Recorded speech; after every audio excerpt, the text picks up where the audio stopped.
My name is Jim Lederer. Own Bluegrass restaurant. We opened up here back in 2004. It's an all-American concept, just kind of simple, non-trendy, good all-American comfort food. And we've been here and always wanted to have a nice, simple restaurant and nothing kind of too fancy, just fun and simple. I mean, we're a community-based restaurant. We're involved with the government, with the schools. We take care of the first graders. We've been taking care of them. That was probably one of the neatest little promotions we set up. So there's a school about 3 blocks away, and every year for Cinco de Mayo, there's a dual language program. We decided we'd invite them over.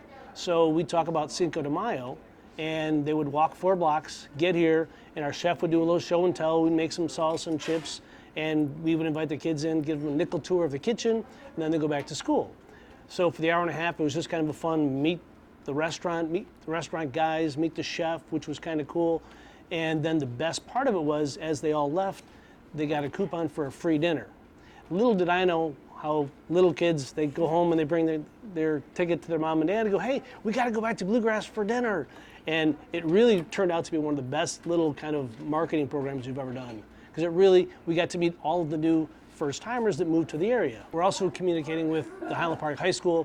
My kids went there, I went there, and they played hockey. So when they first started having their hockey games, the parents were in charge of dinner. We're feeding them meatballs and chicken wings, and we were watching the kids play on the rink going, this is crazy.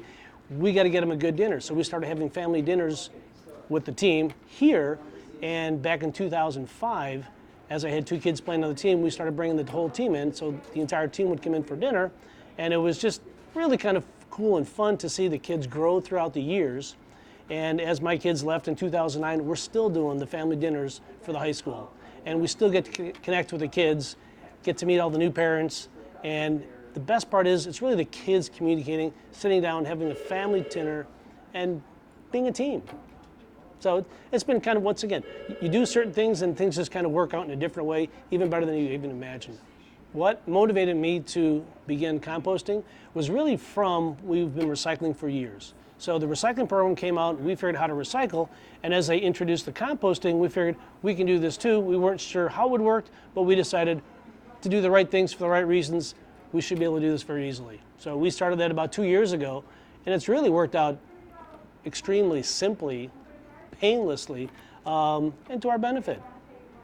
It's a little less garbage. And we've actually we had 6 yards 3 times a week down to 2 yards a week going to the landfill in the last 5 years. So we've gotten busier and we're sending less garbage to the landfill, which has worked out even better for everybody.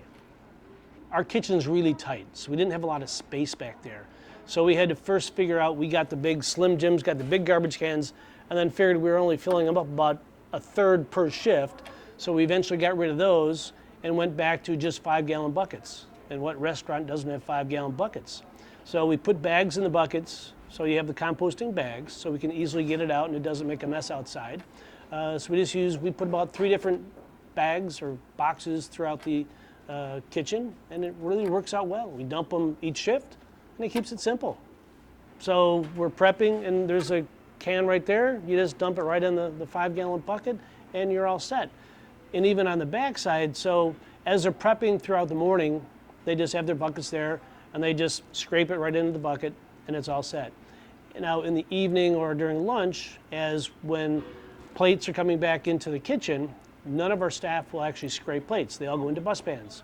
So all of the food scraps go into bus pans with the plates and the silverware, so that ideally, as the dishwasher's going through, he'll empty everything out, and then the food scraps are sitting on the bottom bus tub, and that goes right into the next garbage can or bucket, which is sitting in his station. So we get our compost picked up every Thursday, and we're filling up just about a full 80-gallon bucket a week. The only tough part is in the winter, when it kind of gets cold outside, and it kind of turns into an ice brick. That gets a little tricky. The summertime, as with the heat, really hasn't been much of an issue, but that's why we use the bags.